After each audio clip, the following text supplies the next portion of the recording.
Tushda karvon ko'rishning ta'birlari. Ibn Sirinning aytishicha, tushida karvon ahli bilan yo'lda ketayotganini va karvon ahli solih va yaxshi odamlar ekanini ko'rsa, uning ishlari yaxshi va soz bo'lishiga dalildir. Agar karvon ahli yaramas va badfe'l odamlar bo'lsa, ta'biri aksincha bo'ladi. Agar ulovga minganini va mukammal holda ekanini ko'rsa, ne'mat hosil bo'lishiga dalildir. Agar karvonda piyoda bo'lsa va kerakli narsalari yo'q ekanini ko'rsa, ta'biri aksincha bo'ladi.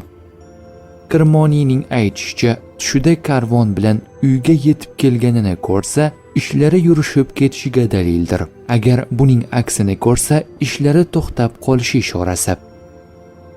Ibrohimning aytishicha, tushida karvon uy tomon ketayotganini ko'rsa, to'xtab qolgan ishining yurishib ketishiga dalildir.